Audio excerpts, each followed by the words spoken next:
Asalaamu calaykum waraxmatullaahi wabarakaatu. Guud ahaan iyo gaar ahaan waa idin salaamay dhammaan akhyaarta aan xaggan ku midownay asxaabta iyo walaalaha ku nahay. Kolley iga raalli ahaada kolley raalli ahaanshaha ugu fara batay oo filayaayo dee howlahan baa yar fara badan adduun markaas insha Allah kolley dee markastaan waan fikirayo waxaan is idhahdaa waan idinka fikira waxaan is idhahdaa asxaabtii halkaad asxaabta ku haydeeneed waxay iskula barateen ballantii kaga bixine intaan niyadda idinku hayay insha Allah alxamdulillah maanta ayay inoo suurta gashay inaan bal dib midowno kolley waqtiga nagu raawadeed waxaynu ka socon doonaa meeshii aynu ku joogno waxay ka boodboodi mayno kosob kale iyo howl kalena gali mayno insha Allahu tacaala.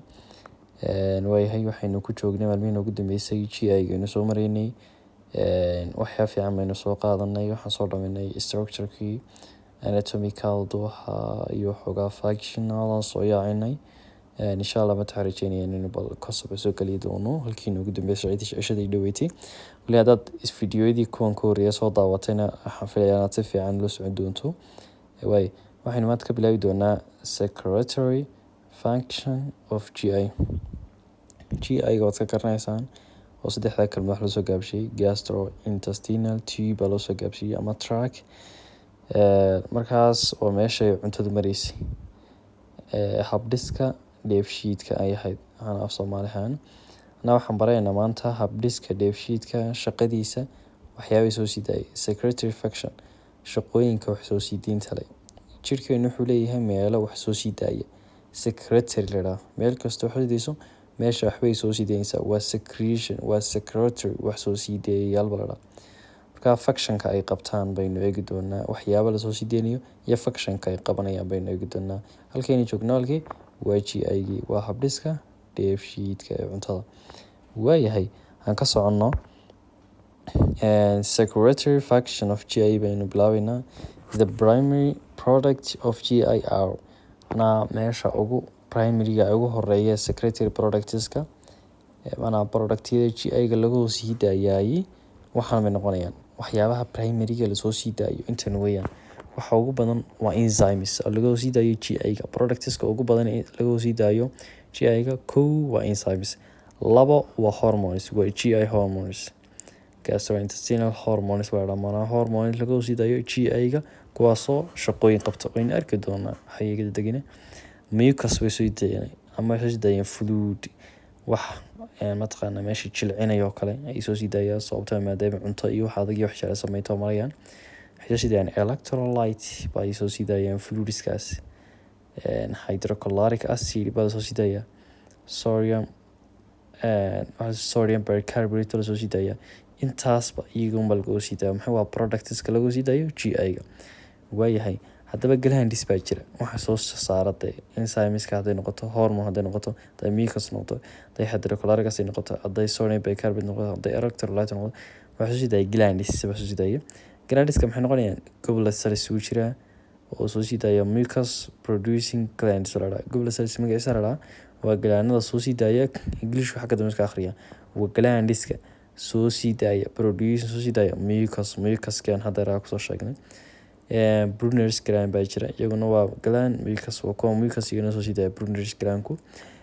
cryptal laborhornk iyaguna soo sii daayaan water iyo electrolyte ka bay soo sii daayaan iyaguna waa maxay waa cryptus laborhornk anagu ka sabahan dushaas weeyaan hadda taran dhigan doonaa meesha lagu soo sii deynayo ma caloosha lagu sii deynayaa ma mindheerka lagu sii deynayaa ma kaliyaha meesha lagu sii deynayo meesha macnaha jeega khusaysa inuu ku baran doonaa meesha lagu sii deynayo waa gastric gland baa jira meel la gastric gland kulli ma soo ragnay gastrigo waa qayb ka mid ah maxay ahayd caloosha la odhan karo simple gastric iyada lafteeda caloosha la dhaho daba gastric gland maxay leeyihiin caloosha glandada ku yaala maxay waa oxyntic gland pyloric gland mucus gland intaas waxay ku yaalaan gastric ama caloosha complex glandada isku dhafan ee complex-ka waxa kamid ah salivary-ga waxay soo deeyaan complex waxa ka dhigtay qaar waxay soo deeyn karaan enzyme ama waxay soo deeyn karaan mataqaanay hormone soo deeyn karaan marka labadaba way soo deeyn karaan marka dhigata waa salivary gland kamid ah pancreatic gland kamid ah iyo liverka ka mid ah. Intaa waxay waa combo laga soo intana isugu jiraan ka 2 iyo 3 iyo inta doona bay soo sideyn karaan. Intaa way isku jirta macnaha products isku jira bay soo sideyn karaan. Way endocrine cells baa jira oo producing hormone iyagoo ku soo sideynaya hormoneska. Inta la soo sideeyo xaddi ahaan maalintii waxay noqonaysaa volume-ku 6 ilaa 8 litir per day baa soo sideeyaa. Way afkeed filaysan inputkii marka caloosha gasho salivary glands la sideynaya waa liverkii wixii baan arkayna marka waa iska mataqaanayay intaas ka consume iska soo dhaafno hay waqti isaga lumin. Factories baa jira isdumaleed garay GI secretions soo sideynta habdhiska dheefshiidka waxyaaba ya carin bay noqonaysaa stimulation area sababo waxaa jira ama waxyaaba waxaa jira factories waxaa jira kuwaasoo dalaacaya in la soo sii daayo GI secretions waxaan okay haddana soo sheegay maxaa ka mid ah macnaha waxaan factorkan stimulate garanaya ama carinaya mid dadajin loo sii daayo waa maxay waa local mechanical factor local macnaheedu waxay tahay qayb khaas ah unba wax laga soo sideyn karaa. Haddana waxaynu soo sheegnay inay calooshu leedahay meel ay wax ka soo sideyso oo glandis ay leedahay sidoo kale intestine-ku leeyahay large iyo small inta way leeyihiin. Marka haddaba waxaa jira tusaale kale marka la ka hadlayno stomach-ga kaligeed bay soo sideyn kartaa iyadoo ay ugu wacan yihiin macnaha local baa la odhanaya barnaamijkaas wax local oo systemic ahayn oo aan gaadhin macnaha gaadhin gaadhin esophagus gaadhin kale gaadhin bowel gaadhin intestine gaadhin. Marka waxaas wuxuu yahay wax local taran laga soo sideynayo meel khaas ah sida imika caloosha kale. Way distension markay calooshadu dheregsan tahay oo kale waxaa loo baahiyo cuntada caloosha ku jirta in la burburiyo si loo nadiifiyo. Marka distensionku wuu soo sideyn karaa secretionska hydrochloric acid iyo hormone iyo enzyme wax dunto aatee u badin karaa. Distensionku irritation xilliyada dhaawac jira ama inflammationku uu kordhin karaa mataqaanaa secretionska jeega. pH-ku kordhin karaa haddii meesha acidic noqoto ama haday noqoto alkalinic inta wax bay dalci kartaa. Waayahay nervous stimulation baa isaguna jira macnaha nerve ahaan habdhiskii dareenwadka macnaha dareenwadkii oo wax dareenka habkii dareenka maskaxda ba wax stimulate garanaya. Maxaa ka mid ah autonomic nervous system muxuu lahaa parasympathetic iyo sympathetic waa kan aan kaagi doonaa iyo intrinsic neural system macnaha waa neuronkii GI-ga u gooni ahaa maxaa lagu tilaabaya myoclonic iyo mataqaanaa iyo myoclonic plexuskii ahaatee adeejar iyo mataqaanaa involuntary isagoo la xukumeyntii kuwa wax voluntary oo mataqaanaa GI-ga laga soo waxay ahayn laakiin kuwa waxay ahaa kuwa involuntary ay xukumin laakiin GI-ga u gooni ahaa waynu soo aragnaa filaya. Way maxaa ka mid ah autonomic taran kale sympathetic iyo parasympathetic. Way sympathetic stimulation marka meesha dhaw maxaa dhacay GI secretionku uu inhibit garoobaya waa sympathetic. Parasympatheticuna uu increase garanaya GI secretionska in wax laga sii daayo GI-ga wuu badinayaa parasympathetic. Way myoclonic plexuska waxay increase garayaan GI maxay secretionska in GI-ga wax laga sii daayo bayaguna farabadinaya. Haddaba aragtay marka myoclonic plexusku isagu waa intrinsic neural system ka weyn autonomic nervous system kuna weyn waa sympathetic iyo parasympathetic. Markaas uu khaldina myoclonic maxay odhanay intrinsic nervous system weyn. Way qodobka saddexaad muxuu noqonayaa waa hormone stimulation hormones waxay stimulate garayaan tusaale ahaan kale gastrin waxay increase garaysaa hydrochloric acid gastrintan oo lagu sii deynayo mataqaanaa GI-ga waxay stimulate garanaysaa inay farabadiso hydrochloric acid acida bay u qaabilsan tahay gastrinta. Secretintuna waxay farabadinaysaa sodium bicarbonate secretionkeeda halkee from pancreas ayay farabadinaysaa secretintana. Way allah musta'an hadda waxaan eegnaa functionka maxayga uu leeyahay mataqaanaa GI secretionska ama salaam kale mucuska uu leeyahay kale. Marka mucuska inuu muhiimada saari doonaa badanaa maadaama waxa badan la soo sideynayo mucuska. Lubrication mucuska uu qaabisay macnaha jilcin meesha inuu jilciyo tusaale ahaan kale inay caloosha iyo inay stool karaan intestine ama labada intestine isdul ooli karaan dadka laakiin way is xoqayaan rodist markaasna way isdul xoqayaan ama saraan guud ahaanteedii oo kale markaad mataqaana cunayso oo kale haday wax weyn marayaan oo kale say meeshii u dhex mari karto looga dhex gudbi karo cuntada u dhex mari karto lubrication way jilcinaysaa protection weeyaan waxbay ka hortagi kartaa inflammationka iyo caabuqa ka hortagi kartaa compositionka uu ka kooban yahay dad mucus haddaan isla eegno waa water bucosy electrolyte oo sodium potassium iyo waxaabuu ka samaysan yahay glycoproteins buu ka samaysan yahay waa glucose iyo protein buu ka samaysan yahay mucusku polysaccharide buu ka samaysan yahay poly waa many saccharide sokoro fara badan buu ka samaysan yahay waa mucuska waxaasi waqti bay nagu socda waayo waxaan kastoo soo geli doonaa bal glandiskaas inagoo kasoo bilaabmayna afka sare ku joojinaa xagga hooseyso markaynu physiological barayno waxaan iyo pathological markastoo la dhiganayaba mataqaana GI-ga isaga badan waxaa loo categorize gareeyaa in anatomical imika waxaynu soo bilownay afkaynu kasoo bilaabana macnaha afkaynu kasoo bilaabana wixii glandis yaalo dhan ilaa aynu dhammayn doono way salivary glandku waxay soo sidayaan secrete waxay saliva ay soo sidayaan ama candhuuf saliva waa fluid gaaskaasoo continuously secretion si maxay continuously si istaba jooga lagu sii daayo into the mouth afka lagu sii daynaya for ujeedadiisuna maxay tahay moisturing inay jilciso ay qoyaan ku ilaaliso meesha inay qoyaanayso lubrication inay jilciso afkii dissolving inay misho and chemical breakdown of food iyo inay chemical ahaan u burburin karto cuntadii intaas waa ujeedada loo sii daayo salifada haddaba salifa waxay ka soo tahay laba major types of protein secretion laba protein secretion ma ka sameysan tahay kuwaasoo loo yaqaano serous secretion and mucus secretion serous secretion muxuu ka kooban yahay tyalin wax loo yaqaano waa enzymeka magaciisa la dhahaa alpha amylase haddii si kale loo dhigo marka waa enzymeka burburiya starch macdanaha starchka la dhaha carbohydrate-ka ayuu burburiyaa nabas la garanay ka mucuskina waxay ka waa serouski kaa soo sideynayay ka koobnaa tyalin ama enzymeka loo yaqaano alpha amylase waayo mucuska hadda marka ka hadlayna contain wuxuu ka yahay mucosinka waxay for lubrication isagu wuxuu jilciyaa surface protection wuxuu jilcin buu qaabilsan yahay iyo inuu surfacekeena inuu afkeena wax ka dahaaro macnaha wax ka celiyo protection wax ka daafaci ka dhiganta marka intaasba uu qabtaa mucuskuna waayo waxaa jira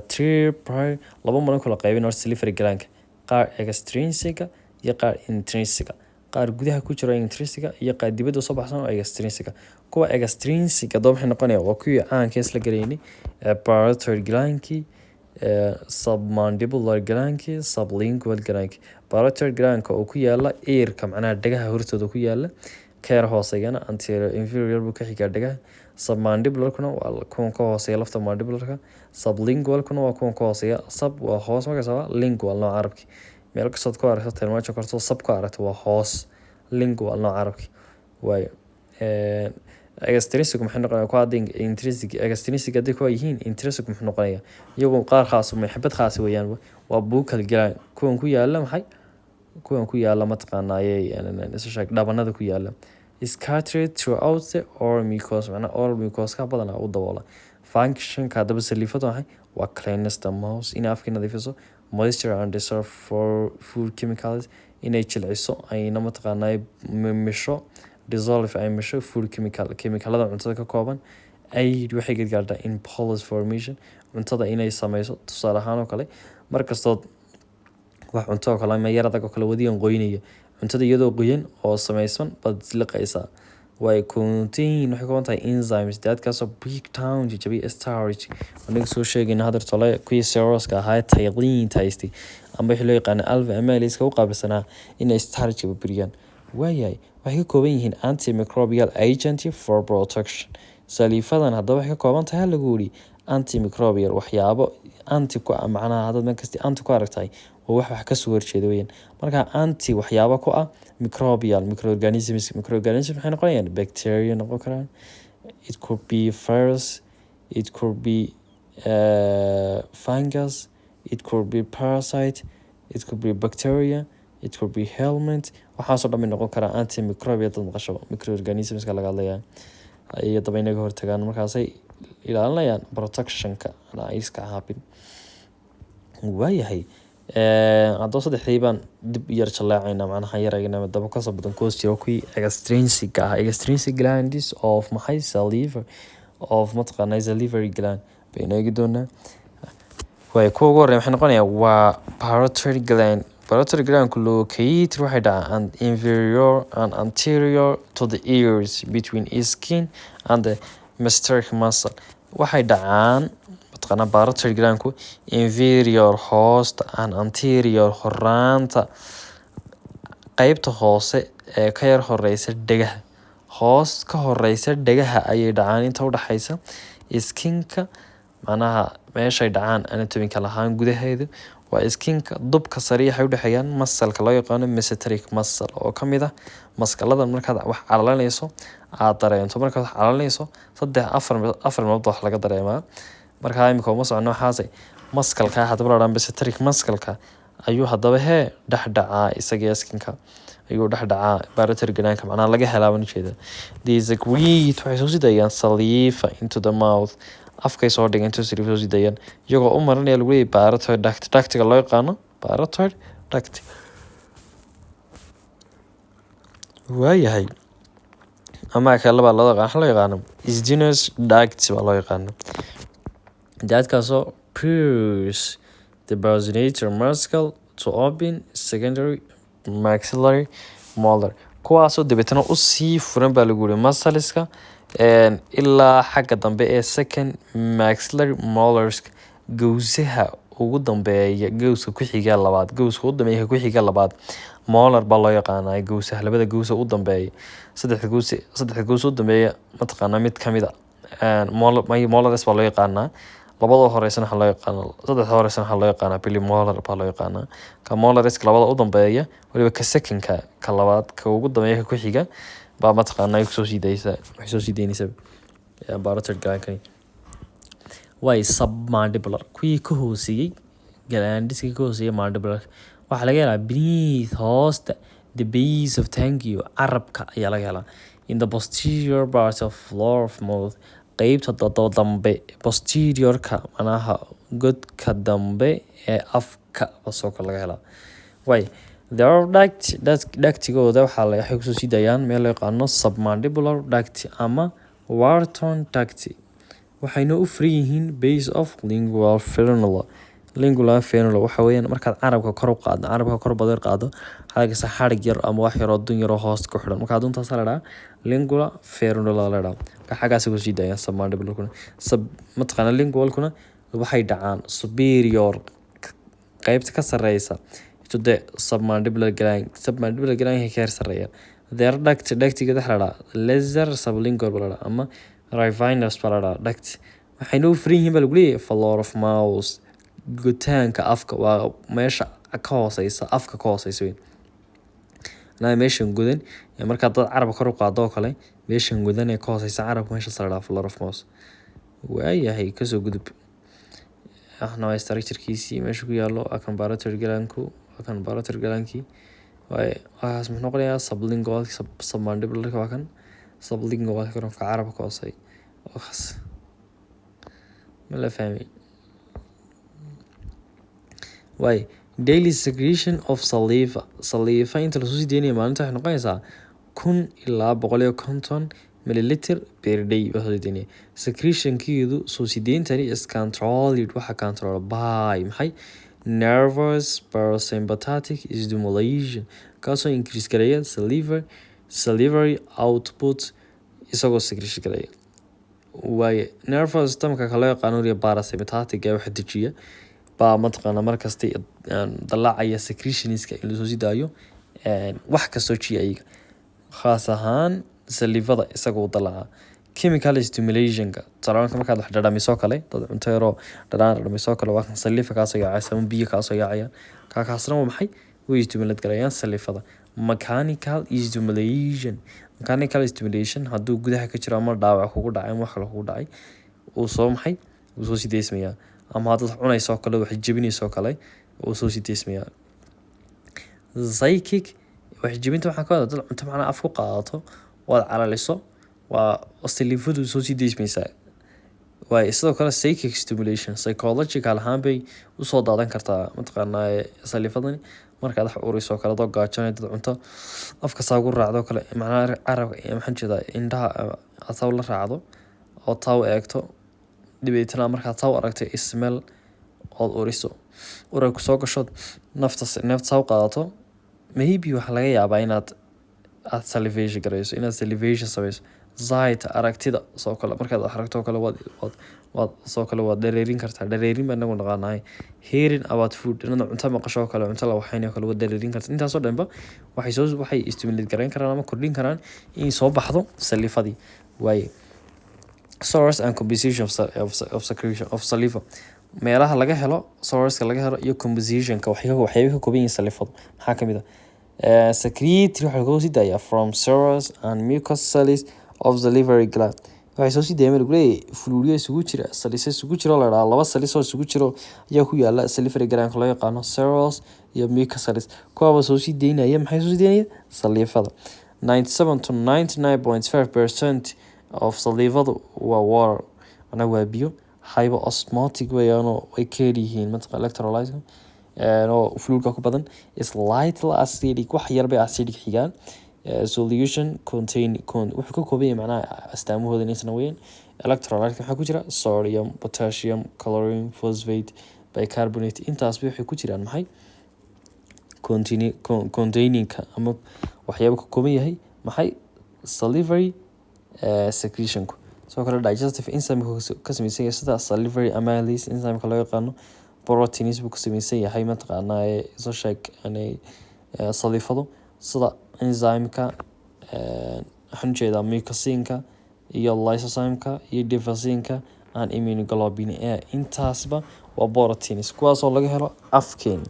waxaa ka ilaaway qodobka digestive enzyme-ka enzymes sida waxaa kamid ah salivary amylase already waan sheegay metabolic waste waxyaabo xisida khashina oo urea iyo uric acid loo yaqaano way kasoo gudub lingual libase waa enzyme kaasoo wax buriya lingual libase is presence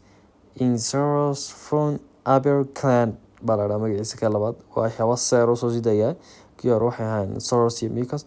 of the maxay tangi yahay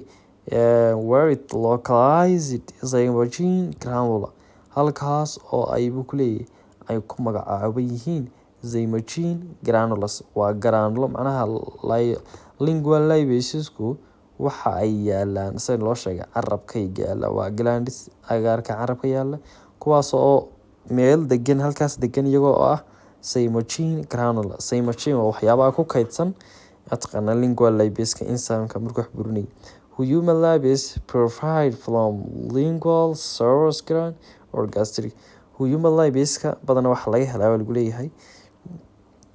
source gland iyo gastric gland baa laga helaa waa lagu leeyahay those enzymes are essential for digestion milky fat in newborn waxay muhiimsan yihiin lingual libase-ka laga hela fat mataqaanaa carabka laga helaayo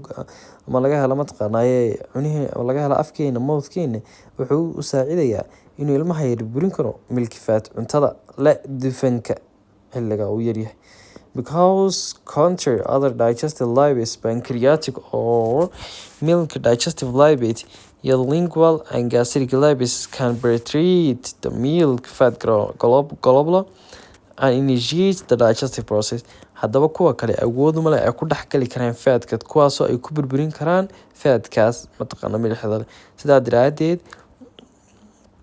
lingual libase waxay u adeegsadaan ciyaalka yar inay ku burbursadaan milk fatka way regulations waxyaabaha regulation gareeya maxaa kamid ah ma joogteeya kamid ah salivary secretion in la soo sii daayo mataqaanaa salifadii totally waxa control parasympathetic obvious taageera la soo sii daayo integrated by salivary center in medulla oblongata salivary center baa jira waa meesha laga xukumo in la soo sii daayo salifa loo yaqaano medulla oblongata medulla loo yaqaano salivary nuclear control salivary gland weeyaan are stimulated by impulse from impulses baa jira kuwaasoo stimulate gareeya salifada inuu soo sii dismato kuwaasoo ka imanaya meel kale oo loo yaqaano sensory impulseska from ka imanaya tangu dareem impulseska wax dareema xogaha wax dareemee ka imanaya maxay carabka tastiga ama barka ku dana ha ahaadee ama touchka ku dana ha ahaadee ama carabad ku taabatay cuntada ku taabatay ama cunto aad mataqaana dhabaysa intaba ha ahaatee saliifadii soo sii difni kartaa. Sensory impulses baa ku jira ka imanaya esophaguska hunguriga cad iyo caloosha iyo small intestine-kaba impulses baa ka iman kara kuwaas oo dalaci kara in lasoo sii daayo secretion-ka of maxay salivary impulseska from first cerebral cortex sax oo kii maskaxda side-ka iyo mataqaana iyo smell-ka iyaguna sidoo kale way markastay tagto xog ay tagto cerebral cortex xawanaya waxaasan urina maxaan sameynaa waxba soo sii deynaya saliifa soo sii deynaya markaa saliifadaas sidoo kale uga sii daaya maxay cerebral cortex cerebral cortex lagama soo sii daayo isla fahanno cerebral cortex lagama soo sii daayo mataqaana saliifada laakiin way ugu wacan tahay mataqaana inay cerebral cortex waa meel iyadu wax dareenta oo impulses leh markay xoogimato waxay stimulate gareyn kartaa center salivary center oo ay kusoo sii deyn karaan salifadaas waa impulseska from caminate feeding centerka in hypothalamus-kana sidoo kale oo maamulaa muxuu maamulaa in la joogteeyo salivary secretion-ka isaga waxa waa sawir yar oo muujinaya waxay labada casaan waa mataqaanaaye waa salifadii waxyaabaha stimulate gareyn kara waxweyn appetite centerka side-ka smell-ka zoom-kuna way increase gareynayaan waa iska sawir waxaan aada uma sii muhiim ah inaad fahantiin kale waayahay halkaa baynu ku joojinaa maanta insha allah waynu dheereynay assalaamu calaykum waraxmatullaahi wabarakaatu.